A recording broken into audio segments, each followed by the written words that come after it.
আসসালামু আলাইকুম ওরহমতুল্লাহি ওবারাকাতু। ইন্নাল হামদুলিল্লাহ ওয়াসসালাতু ওয়াসসালামু আলা রাসূলিল্লাহি সাল্লাল্লাহু আলাইহি ওয়াসাল্লাম। প্রিয় দর্শক, স্বাগত জানাচ্ছি ইনটেক কুইন্স ক্যাফে নিবেদিত পাওয়ার্ড বাই বিটিএস ফ্যামিলি ধর্মীয় জীবন অনুষ্ঠানে। আর এই অনুষ্ঠানের কো-স্পন্সর রয়েছেন Islami bank Bangladesh PLC, Ibne Taimia school and college Comilla, Tahjibul Ummah শিক্ষা পরিবার কুমিল্লা, কুমিল্লা জেলা মাদ্রাসা এবং কুমিল্লা মোহাম্মদিয়া মডেল ডেভেলপার্স। আজ আমরা যে বিষয়ে আলোচনা করব সে বিষয়টি হচ্ছে যে রমজানুল মুবারক এত গুরুত্ব কেন। আর এই বিষয় নিয়ে কথা বলার জন্য আমাদের স্টুডিওতে আমন্ত্রিত হয়েছেন বিশিষ্ট ইসলামী চিন্তাবিদ, মুফাসসিরে কোরআন, হাফেজ কারি মাওলানা জয়নাল আবিদিন রহনপুরি মহোদয়কে আমাদের স্টুডিওতে আমরা বরণ করে নিচ্ছি। আসসালামু আলাইকুম ওরহমতুল্লাহ। ওয়ালাইকুম আসসালাম রহমতুল্লাহ। জি, আপনি কেমন আছেন? জি আলহামদুলিল্লাহ হযরত, আপনি কেমন আছেন? জি আলহামদুলিল্লাহ, আমিও ভালো আছি। আল্লাহর দরবারে শুকরিয়া করছি যে আল্লাহ আমাদেরকে সুস্থ রেখে আজকের এই অনুষ্ঠানে আমাদেরকে অংশগ্রহণ করার সুযোগ দিয়েছেন। রাসূলের উপর দরুদ ও সালাম প্রেরণ করে সাল্লাল্লাহু আলাইহি ওয়াসাল্লাম সকলের জন্য মাগফিরাত কামনা করে এবং রহমত, সকলের সুস্থতা কামনা করে আমরা আমাদের মূল আলোচনায় যাব। মহতারাম, আজকে যে বিষয়টি নিয়ে আমরা বলছি যে কথা বলবো সেটি হচ্ছে যে রমজান মাসের এত গুরুত্ব কেন। সর্বপ্রথম আপনার থেকে এই বিষয়টি জানবার পর অন্য প্রসঙ্গে যাব। আলহামদুলিল্লাহি নাহমাদুহু ওয়া নুসাল্লি আলা রাসূলিহিল কারীম, আম্মা বা'দ। আউযু বিল্লাহি মিনাশ শাইতানির রাজীম, বিসমিল্লাহির রহমানির রহিম। আল্লাহ রাব্বুল আলামিন কুরআনুল কারীমে সূরা বাকারার 185 নম্বর আয়াতে আল্লাহ তাআলা বলছেন, শাহরু রমাদানাল্লাযী উনজিলা ফীহিল কুরআন হুদাল লিন-নাস ওয়া বাইয়িনাতিন মিনাল হুদা ওয়াল ফুরকান। দেখুন, আল্লাহ তাআলা বলছেন যে এই যে রমজান মাস, আমি এই রমজান মাসে কোরআনকে নাজিল করেছি। সুবহানাল্লাহ। এরপরে আল্লাহ তাআলা বলছেন হুদাল লিন-নাস, এই কিতাব হচ্ছে সমগ্র মানব জাতির জন্য জীবন বিধান। ওয়া বাইয়িনাতিন মিনাল হুদা ওয়াল ফুরকান, যা সত্য মিথ্যার পার্থক্যকারী। সুবহানাল্লাহ। এখানে হুদাল্লিন নাস বলতে হচ্ছে যে গোটা মানবকুল, সেখানে কোনো ধর্মের কথা বলা হয় না। এখানে কোনো ধর্মের কথা বলা হয় না। ইসলাম ধর্ম, মুসলমানদের কথা বলা হয় না, হিন্দু ধর্ম, বৌদ্ধ ধর্ম, খ্রিস্টান ধর্ম, কোনো ধর্মের কথা বলা হয় না। গোটা মানব জাতি হেদায়েতের গ্রন্থ বলা হয়েছে। মানব জাতির জন্য আল্লাহ তাআলা এই কুরআনুল কারীমকে নাজিল করেছেন। তো এখানে আরো লক্ষণীয় বিষয় হচ্ছে আল্লাহ তাআলা বলছেন যে শাহরু রমাদানাল্লাযী উনজিলা ফীহিল কুরআন। আল্লাহ তাআলা যদি বলতেন যে শাহরু শাবানাল্লাযী উনজিলা ফীহিল কুরআন, তাহলে এর অর্থ আসতো যে এই যে এ কুরআন, আমি এই কুরআনটি নাজিল করেছি শাবান মাসে। যদি আল্লাহ তাআলা যেই সময় কুরআনুল কারীমকে নাজিল করেছিলেন সেই সময়টি ভাগ্যক্রমে রমজান মাস ছিল, সেই সময় যদি রমজান মাস না হয়ে শাবান মাস হতো, তাহলে সেই সময় রমজান মাসের গুরুত্ব না হয়ে শাবান মাসেরই গুরুত্ব হতো। সুবহানাল্লাহ। সুবহানাল্লাহ।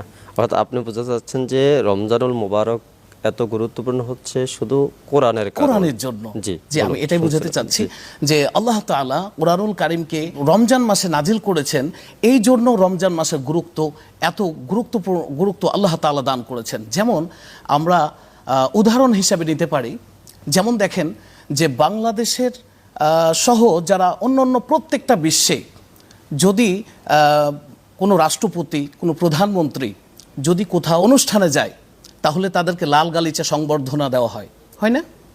অবশ্যই তাদেরকে লাল গালিচা দিয়ে সংবর্ধনা দেওয়া হয়। রিসেন্টলি আমাদের সবচেয়ে জনপ্রিয় স্কলার ডক্টর মিজানুর রহমান আজহারি, দেখেছেন হয়তো মিডিয়াতে, যে উনি যখন প্রত্যেকটি মাহফিলে গিয়েছেন, ইভেন আমাদের চাঁপাইনবাবগঞ্জে যখন এসেছিলেন, তখন আমরা দেখলাম স্বচক্ষে, আমি ওখানে ছিলাম। তো মিজানুর রহমান আজহারি যখন মাহফিলে আসছিলেন, তখন সেই মাহফিলে লাল গালিচা দিয়ে তাকে সংবর্ধনা দেওয়া হয়েছে। মানে আপনি বোঝা যাচ্ছেন যে সে মানে কোরআনের কথা বলতে যাওয়াতেই এইটা করানো হয়, অর্থাৎ কোরআনের কারণেই তার সম্মানটা দেওয়া হয়েছে। কোরআনের কারণে তার সম্মান বেড়ে গিয়েছে। এবং আরেকটি আমি বিষয় বুঝাতে চাচ্ছি যে লাল গালিচা দিয়ে ডক্টর মিজানুর রহমান আজহারি সাহেবকে সংবর্ধনা দেওয়া হয়, যেমন ঠিক তেমনিভাবে আল্লাহ তাআলা এই পৃথিবীর বুকে যেই দিন কোরআনকে নাজিল করবেন, অর্থাৎ সেই সময় ছিল রমজান মাস। তো এই রমজান মাসটিকে আল্লাহ তাআলা লাল গালিচা হিসেবে ব্যবহার করেছেন। সুবহানাল্লাহ। রমজান মাসকে লাল গালিচা হিসেবে আল্লাহ তাআলা ব্যবহার করেছেন যে আমার বাণী আমি আমার এই মেসেজ দুনিয়ারবাসীর জন্য, আমার যে মেসেজ, আমার যে বাণী, আমার যে হেদায়েতপূর্ণ কথা আমি এই পৃথিবীর বুকে নাজিল করব, এই জন্য আল্লাহ তাআলা এই রমজান মাসকে লাল গালিচা হিসাবে ব্যবহার করেছেন, বিশেষ করে কোরআনের জন্য। কোরআন আসবে পৃথিবীতে, সেই সময় ছিল রমজান মাস। এই রমজান মাসে কোরআন নাজিল হবে। আল্লাহ তাআলা রমজান মাসকে লাল গালিচা হিসেবে ব্যবহার করে এই রমজান মাসকে কি করেছেন? সম্মানিত করেছেন। যেমন কুরআনুল কারিমে আল্লাহ তাআলা কুরআনুল কারিমের 2 নম্বর সূরা, সূরা বাকারার 183 নম্বর আয়াতে আল্লাহ তাআলা বলছেন, ইয়া আইয়ুহাল্লাযীনা আমানু কুতিবা আলাইকুমুস সিয়াম কামা কুতিবা আলাল্লাযীনা মিন ক্বাবলিকুম লাআল্লাকুম তাত্তাকুন। আল্লাহ তাআলা বলছেন যে ইয়া আইয়ুহাল্লাযীনা আমানু, হে ঈমানদারগণ, তোমাদের উপরে আমি এই রমজান মাসকে কি করলাম? ফরজ করে দিলাম, যেমনটি করা হয়েছিল তোমাদের পূর্ববর্তী নবীগণের উম্মতের উপর। সুবহানাল্লাহ। যাতে করে তোমরা এর থেকে, এই রমজান থেকে তোমরা কি করতে পারো? মুত্তাকি হতে পারো, পরহেজগার হতে পারো, তোমরা ইমানে বলিয়ান হতে পারো। এই জন্য আল্লাহ তাআলা এই রমজান মাসে কোরআনকে নাজিল করার কারণে আল্লাহ তাআলা এই রমজানকে ফরজ করে দিয়েছেন। সুবহানাল্লাহ। তো দেখুন, লক্ষ্য করুন, আল্লাহ তাআলা যদি শাবান মাসে কোরআনকে নাজিল করতেন তাহলে শাবান মাসে রোজা করা ফরজ হতো। যদি শাওয়াল মাসে কোরআনকে নাজিল করতেন তাহলে শাওয়াল মাসে রোজা করা আমাদের জন্য ফরজ ছিল। তো যেহেতু আল্লাহ তাআলা রমজান মাসে কোরআনকে নাজিল করেছেন, এই জন্য আল্লাহ তাআলা আমাদের সমগ্র মুসলমানদের জন্য আল্লাহ তাআলা রমজান মাসের রোজাকে ফরজ করে দিয়েছেন। সুবহানাল্লাহ। জি, আরেকটি বিষয় হচ্ছে যেমন শবে কদর, এই রমজানের শবে কদর আছে এবং শবে কদরটা এত গুরুত্ব কেন সেটা বলবেন। তো এই শবে কদরের বিষয়টি হচ্ছে যে দেখুন, যখন আল্লাহ তাআলা শবে কদর বলতে আমরা আসলে বিষয়টা শবে কদর না, লাইলাতুল কদর হিসেবে, লাইলাতুল কদর। তো লাইলাতুল কদরটি আল্লাহ তাআলা এই এত মর্যাদা দেওয়ার কারণ হচ্ছে যে দেখুন, যে যেই সময় কোরআন নাজিল হয়েছে আল্লাহ রাসূল সাল্লাল্লাহু আলাইহি সাল্লামের উপর, সেই সময় মাসটা ছিল রমজান মাস। তো রমজান মাসের গুরুত্ব তো বুঝলাম আমরা। এরপরে যেই রাতে কোরআন নাজিল হয়েছিল সেই রাতটি ছিল শবে কদর, অর্থাৎ লাইলাতুল কদর। সেই সময় আল্লাহ তাআলা কুরআনুল কারিমে স্পষ্ট বর্ণনা করেছেন। কুরআনুল কারিমের 97 নম্বর সূরা, সূরা কদরের আল্লাহ তাআলা বলছেন, ইন্না আনজালনাহু ফি লাইলাতিল কদর, নিশ্চয় এই মহামান্বিত রাত্রে আমি এই কোরআনকে নাজিল করেছি। সুবহানাল্লাহ। এরপরে আল্লাহ তাআলা বলছেন যে ওয়ামা আদরাকা মা লাইলাতুল কদর, হে নবী আপনি কি জানেন এই মহামান্বিত রাত কি? এরপরে আল্লাহ তাআলা সেই তার পরের আয়াতে বলছেন, লাইলাতুল কদরি খায়রুম মিন আলফি শাহর। সুবহানাল্লাহ, সুবহানাল্লাহ। আল্লাহ তাআলা বলছেন, হ্যাঁ নবী, এই লাইলাতুল কদর, এই মহামান্বিত রাত হচ্ছে হাজারো মাসের চাইতে উত্তম। সুবহানাল্লাহ, হাজারো মাসের চাইতে উত্তম। তাহলে এখানে একটি বিষয় আমরা অনেকেই জানি না। আমরা এই চ্যানেল 24-এর মাধ্যমে আমরা সমস্ত বাংলাদেশ ব্যাপী এবং সমস্ত বিশ্বব্যাপী আমরা জানিয়ে দিতে চাই যে এই লাইলাতুল কদর একটি রাত ইবাদত করলে কত সওয়াব হয়, আমরা আজকে এই অনুষ্ঠানের মাধ্যমে জানবো ঠিক ইনশাআল্লাহ। এই পয়েন্ট থেকে আমরা শুনবো আপনার কাছ থেকে ইনশাআল্লাহ তাআলা। যাব ছোট্ট বিরতিতে। দর্শক, আমরা এতক্ষণ পর্যন্ত উপভোগ করছিলাম ইনটেক কুইন্স ক্যাফে নিবেদিত পাওয়ার্ড বাই বিটিএস ফ্যামিলি ধর্মীয় জীবন। তো যাব ছোট্ট একটা বিরতিতে, ততক্ষণ পর্যন্ত আমাদের সঙ্গে থাকুন। আসসালামু আলাইকুম ওয়া রাহমাতুল্লাহি ওয়া বারাকাতুহু। দর্শক, স্বাগত জানাচ্ছি আবারও আমাদের সকলের প্রিয় অনুষ্ঠান ধর্মীয় জীবন। তো বিরতির সময়টুকুন আমাদের সাথে থাকার জন্য জানাচ্ছি অনেক অনেক সাধুবাদ। যাব আমাদের অতিথি মহোদয় কাছে। মহোদয়, আপনি বিরতির পূর্বে যেই পয়েন্ট থেকে কথা শেষ করেছিলেন, ঠিক এর পরের থেকে আমরা শুনবো ইনশাআল্লাহ তাআলা।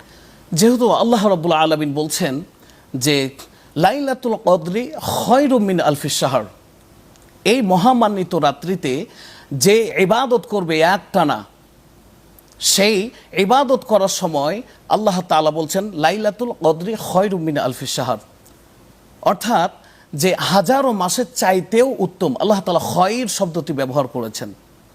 এই খয়র শব্দ সম্পর্কে আমাদেরকে জানতে হবে। আল্লাহ তাআলা খয়র মানে এটি হচ্ছে আনলিমিটেড, এর কোনো শেষ নাই।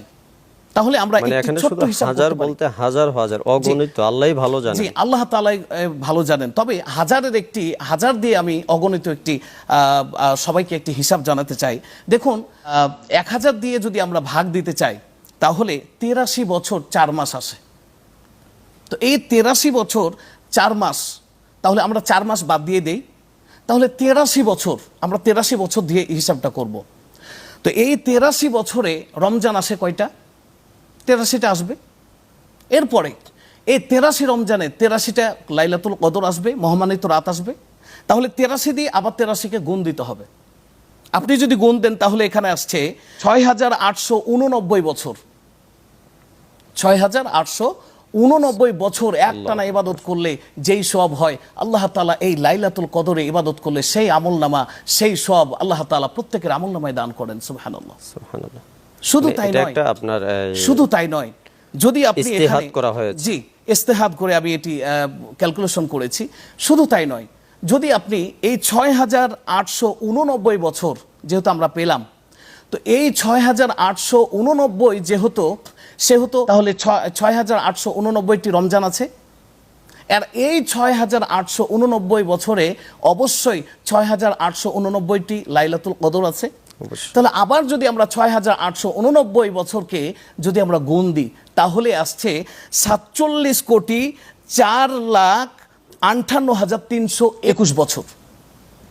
তাহলে এই কদরের রাত্রিতে যদি আপনি একটানা ইবাদত করেন, কদরের রাত্রিতে যদি আপনি আল্লাহ তাআলা সন্তুষ্টির জন্য যদি আপনি কদরের রাত্রি ইবাদত বন্দিগি করেন, আল্লাহ তাআলা আপনার আমল নামায় 47,04,58,321 বছর ইবাদত করলে আল্লাহ তাআলা আপনার আমার আমল নামায় সেই সওয়াব দান করবেন। সুবহানাল্লাহ। যে এক কথায় হচ্ছে যে এই মানে লাইলাতুল কদর বলি, রমজান বলি, আমরা আমাদের সকলকে বলি, সৃষ্টি জগৎ বলি, এক কথায় যে কোরআনের কারণেই জি, এক কথায় এত মর্যাদা আল্লাহ বেড়েছে। তাআলা যে সেই লাইলাতুল কদরে কোরআনকে নাজিল করেছেন, এই কোরআন নাজিল করার জন্যই আল্লাহ রাব্বুল আলামিন এই সমগ্র মানব জাতির জন্য এতটাই খুশি হয়েছে যে আমি আমার বাণীকে নাজিল করছি পৃথিবীর বুকে।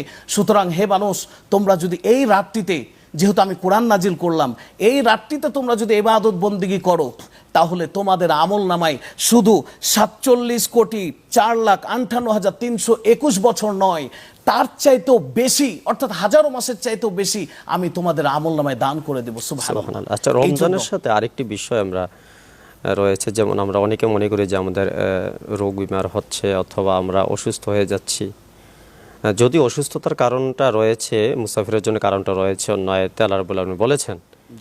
তাছাড়াও আমরা আরেকটি বিষয় আমরা অনেক আলোচক থেকে শুনেছি যে অটোফেজির কথা শুনেছি। জি। এবং রমজান এবং অটোফেজি নিয়ে আপনি সংক্ষিপ্ত কিছু বলবেন। রমজান এবং অটোফেজি, এখানে বিষয় হচ্ছে যে রমজান এমন একটি বিষয় যে মানুষের সব কিছু, রমজান এই অটোফেজিটি এমন একটি বিষয়, অটো শব্দের অর্থ হচ্ছে নিজে নিজে, আর ফেজি শব্দের অর্থ হচ্ছে খেয়ে নেওয়া। এই অটোফেজি আবিষ্কার করেছিলেন 2016 সালে ওসোনারি ওসমি নামক একজন বিজ্ঞানী। ওম সময় এরকম নাম ছিল। জি, ওসোনারি ওসমি নামক একজন বিজ্ঞানী, তিনি 2016 সালে এটি আবিষ্কার করেছিলেন। তো সেই সময় তিনাকে নোবেল পুরস্কার দেওয়া হয়েছিল। তো লক্ষ্য করুন, আমরা প্রত্যেকটি মানুষেরা যখন আমরা খাবার গ্রহণ করি, সেই খাবার গ্রহণের পরে আমাদের এই খাবারগুলো প্রোটিনে রূপান্তরিত হয়। এই প্রোটিন যখন আপনার এই শরীরের মধ্যে প্রবেশ করে, সেই সময় শক্তি কোষ নামক দুইটি কোষ জন্ম নেয়। একটি হচ্ছে দুর্বল কোষ আর একটি হচ্ছে শক্তিশালী কোষ। তো এই শক্তিশালী কোষ থেকে আমরা প্রত্যেকেই আমরা কথা বলি, আমরা খাই, আমরা চলাফেরা করি, আমরা হাত চাড়ি, আমরা চোখের পলক ফেলি, অর্থাৎ সব কিছু করতে পারি এই শক্তিশালী কোষের মাধ্যমে। আর এই যে অকৃতকার্য যে কোষ রয়েছে, যে কোষ থেকে আমরা শক্তি পাই না, এই কোষটির মাধ্যমে আমরা কোনো শক্তি পাই না, তার অকৃতকার্যভাবে শরীরের মধ্যে একটি জায়গায় বাসা বাঁধে। এই বিষয়টি আবিষ্কার করা হলো, তার নাম হচ্ছে লাইসোজোম। তো সেই লাইসোজোমকে ধ্বংস করার জন্য 2016 সালে জাপানের বিজ্ঞানী ওসোনারি ওসমি নামক একজন বিজ্ঞানী 2016 সালে এটি আবিষ্কার করেছে, সেটির নাম হচ্ছে অটোফেজি। আর এই অটোফেজি আর রোজা, আল্লাহ রাব্বুল আলামিন কুরআনুল কারিমের সেই ১৫০০ বছর আগে কুরআনুল কারিমের ২ নম্বর সূরা সূরা বাকারার ১৮৩ নম্বর আয়াতে আল্লাহ তাআলা বলছেন, ইয়া আইয়ুহাল্লাযীনা আমানু কুতিবা আলাইকুমুস সিয়াম কামা কুতিবা আলাল্লাযীনা মিন ক্বাবলিকুম লাআল্লাকুম তাত্তাকুন। আল্লাহ তাআলা বলছেন যে হে ঈমানদারগণ, তোমাদের উপর আমি রোজাকে ফরজ করলাম, তোমাদের পূর্ববর্তীদের উপর যেমন করে এই রোজাকে ফরজ করা হয়েছিল, যাতে করে তোমরা এই রমজান থেকে, এই রোজা থেকে তোমরা কি করতে পারো, তোমরা তাকওয়াবান হতে পারো, তোমরা স্বাস্থ্যবান হতে পারো। শুধু আত্মিকভাবে নয়, তোমরা দৈহিকভাবেও তোমরা স্বাবলম্বী হতে পারবে, তোমরা সফলকাম হতে পারবে। অর্থাৎ সুস্বাস্থ্যের জন্য এবং একজন শুধু আত্মশুদ্ধির জন্য নয়, শুধু আত্মশুদ্ধি তো রয়েছেই, জি। পাশাপাশি আমাদের যে বিষয়টা হচ্ছে যে একজন সুস্বাস্থ্যের জন্য যা প্রয়োজন রমজানে রোজা সিয়াম পালন করলে সেটা হবে। জি, সেটাই হবে। তবে এখানে অটোফেজি শুরু হয় আপনার ১৩ ঘন্টা থেকে, আর রমজান আমাদের অনেক সময় দেখবেন যে ১৬ থেকে ১৭ ঘন্টা রোজা রাখতে হয়। তাহলে অটোফেজি যখন শুরু হয়, অটোফেজি ১৩ ঘন্টা যদি কেউ এই না খেয়ে থাকে, তাহলে তার সেই যে লাইসোজোম নামক যে আবর্জনা ভিতরে থাকে, জীবাণু থাকে, সেই জীবাণুকে ধ্বংস করার জন্য ১৩ ঘন্টা কেউ যদি অনাহারে থাকে, কেউ যদি অনাহারে থেকে অর্থাৎ অটোফেজি করে তাদের ভাষায়, তাহলে তাদের ভিতর থেকে, প্রত্যেকটি মানুষের ভিতর থেকে সমস্ত আবর্জনা, সমস্ত ধরনের যত লাইসোজোম নামক যত জীবাণু রয়েছে, সমস্ত জীবাণুগুলো দূর হয়ে যায়। আর সেই সময় আল্লাহ তাআলা ১৫০০ বছর আগে বলেছে যে তোমরা রোজা করো, এই রোজা তোমাদের জন্য তাকওয়াবান আনবে, রোজা তোমাদেরকে সব কিছু থেকে তোমাদেরকে ভালো রাখবে। এক কথায় কল্যাণময় হচ্ছে রমজান। জি, আমরা যাব সর্বশেষ প্রশ্নে, যে এই যে রমজান বলেন, রোজা বলেন, হজ, যাকাত সবকিছু আল্লাহর জন্য করি, এবং এই রমজানের মুবারকে আপনি যে বললেন যে লাইলাতুল কদর ইবাদত করব, বিভিন্ন ইবাদত করব এবং করতেছি, আমাদেরকে করতেই হবে। আল্লাহ আমাদেরকে সৃষ্টি করেছেন তার ইবাদতের জন্য, দাসত্বের জন্য। এই দাসত্ব করতে গেলে কিন্তু আমাদের একটা জ্ঞানের প্রয়োজন হয়, যেটাকে আমরা আরবিতে ইলম বলি। তো সেখানে দ্বীনি জ্ঞান অর্থাৎ দ্বীনি ইলম শিক্ষা করার গুরুত্ব সম্পর্কে বলবেন। এটা কি ফরজ নাকি করলে হবে, না করলে হবে? আপনি যে প্রশ্নটি করেছেন যে আমরা যেহেতু সাধারণ মুসলমান, আমরা যেহেতু মুসলিম হিসেবে জন্মগ্রহণ করেছি, সেই ক্ষেত্রে এই ধর্মীয় জ্ঞান এবং দ্বীন ইলম শিক্ষা করা এটি আমাদের জন্য কি হতে পারে? আল্লাহ রাসূল সাল্লাল্লাহু আলাইহি ওয়াসাল্লাম ইবনে মাজার ২২৪ নম্বর রাসূল সাল্লাল্লাহু আলাইহি ওয়াসাল্লাম সুন্দর একটি হাদিস বর্ণনা করেছেন। আন আনাস ইবনে মালিক রাদিয়াল্লাহু তাআলা আনহু قال قال رسول الله صلى الله عليه وسلم طلب العلم فريضة على كل مسلم। আল্লাহ রাসূল সাল্লাল্লাহু আলাইহি ওয়াসাল্লাম বলছেন, তলাবুল ইলমি ফারিদাতুন আলা কুল্লি মুসলিম, প্রত্যেকটা মুসলমান নরনারীর জন্য দ্বীন ইলম শিক্ষা করা ফরজ। তাহলে আমরা বুঝলাম যে এই দ্বীনে ইলম শিক্ষা করা অর্থাৎ দ্বীন ইলম বলতে ধর্মের জ্ঞান শিক্ষা করা হচ্ছে ফরজ।